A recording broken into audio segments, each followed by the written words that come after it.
देखिए, ये तो कोर्ट का अपना फैसला है, इस पर तो मैं कोई टिप्पणी नहीं करूंगा।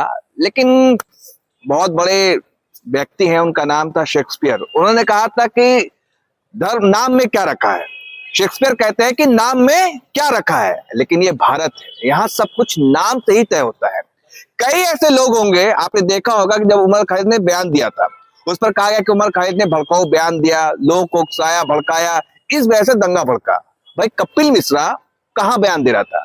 जिस जगह पे दंगा भड़का था, उसी जगह पे कपिल मिश्रा बयान दे रहा था और लोगों को, वो पुलिस को, डीएसपी को चेतावनी दे रहा था कि मैं टाइम दे रहा हूं, समझ लीजिए, अभी ट्रंप के जाने तक का टाइम दे रहा हूं, मोहलत दे रहा हूं, नहीं तो फिर इसके बाद क्या होगा आप भी नहीं जानेंगे, आग लग जाएगी। इस तरीके का बयान था कपिल मिश्रा का। कपिल मिश्रा आज दिल्ली सरकार में मंत्री है, विधायक है, और उमर खालिद जेल में है।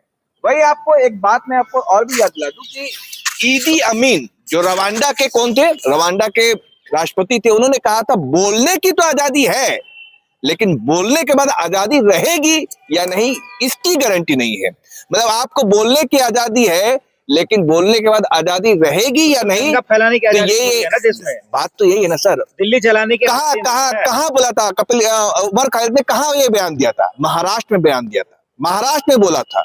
और कपिल मिश्रा ने कहा बोला था? दिल्ली में बोला था, जिस जगह पे दंगा हुआ था उसी एग्जैक्ट पॉइंट पे बोला था। यही अंतर समझना है कि शेक्सपियर ने कहा था नाम में क्या रखा है, लेकिन ये भारत है, यहाँ सब कुछ नाम से ही तय होता है। भाई, आपको एक बात और बता दूं कि एक जाने माने राइटर है सादात हसन मंटो, उन्होंने कहा था इतना तो मुसलमान हूं ही कि दंगे में मारा जा सकूं। अब इसको आप थोड़ा मॉडिफाई कर देंगे कि इतना तो मुसलमान हूं ही कि जेल में रखा जा सको। कोई भी आरोप लगा दो, कोई भी मुकदमा लगा दो, बस जेल में रहेंगे वो। तो ये इस देश में आप चल रहा है। स्वरा भास्कर का मैं वीडियो देख रहा था, एक्ट्रेस स्वरा भास्कर, वो कह रही कि उसी केस, कई ऐसे केस थे जिसमें उमर और मैं, हम दोनों का भी नाम था, लेकिन मेरा नाम कट गया, उमर का नाम रह गया। क्यों? कन्हैया कुमार के साथ के थे। तो ऐसे कई उदाहरण है जो हम लोग देख रहे हैं कि इस देश में क्या चल रहा है और किस तरीके से जो पढ़े लिखे मुस्लिम नौजवान हैं, और इल्तिजा मुफ्ती जो मुफ्ती मोहम्मद की बेटी हैं, उन्होंने कहा कि भाई इस देश के मुसलमानों से तो खतरा है बीजेपी को, लेकिन पढ़े लिखे मुसलमानों से खतरा है।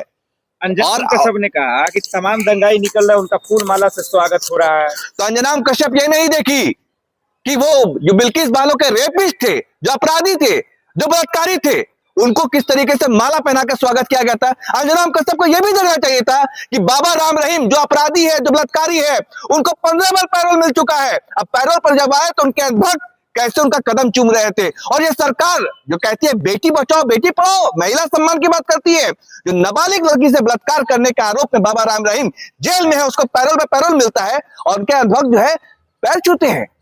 चुनाव जब जब फायदा लेना होता है तब भारतीय जनता पार्टी की तरफ से उनको क्या दिया था, ये तब अंजनाम कश्यप पे मुंह नहीं खोलता है, तब ये नहीं बोलती हैं। ये कहती हैं पत्रकार है, ये खुद महिला है।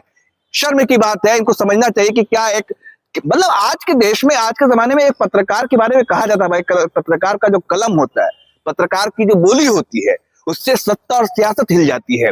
खींचो ना कमानों को ना तलवार निकालो, जब तोप मुकाबिल हो तो अखबार निकालो। ये थी हमारी पत्रकारिता, ये था हमारा अखबार। लेकिन आज जो बड़े बड़े जो सुरमा थे ना, वो हिल जाते थे एक पत्रकार के कलम से, एक पत्रकार के आर्टिकल से, पत्रकार के न्यूज से। लेकिन आज के पत्रकार है जो कि क्या दिखा रहे हैं, क्या बोल रहे हैं। क्या मुसलमान होने की सजा है? हाँ। शर्जील इमाम और उमर खालिद, यही वजह कि नहीं इसमें मैंने अपने आप को बताया ही कि इतना तो मुसलमान हूं ही कि दंगे में मारा जा सकूं, और शेक्सपियर की जो लाइन थी कि नाम में क्या रखा है, मैंने तमाम चीजों को बताया कि नाम से ही तो सब कुछ यहाँ बखड़ा खड़ा हो रहा है, कि नाम से ही क्या हो रहा है। नाम देख करके, पहचान देख करके, आपका कद और काबिलियत देख करके आपको हैरेसमेंट किया जा रहा है। आप शर्जील इमाम को देखिए, कितने काबिल है, कितने पढ़े लिखे हैं, उनको जेल में डाल दिया गया। ठीक है, उन्होंने कुछ अगर गलत किया था तो आप चलाओ, तो अगर वो उनके पे मुकदमा, आप क्यों नहीं ट्रायल कर रहे हो, क्यों नहीं कर रहे हो, बस रखे हुए अंदर में। आपको पता है उमर खालिद के लिए किन किन लोगों ने आवाज बुलंद किया है? अमेरिका के 8 सांसदों ने लेटर लिख करके ये बताया, कहा कि इनको जमानत दो। जो हमारे एम्बेसी के लोग थे, हमारे जो अमेरिका में एम्बेसडर है, उनको कहा कि इनको जमानत दो, नाराजगी जाहिर की। नहीं मिलता है।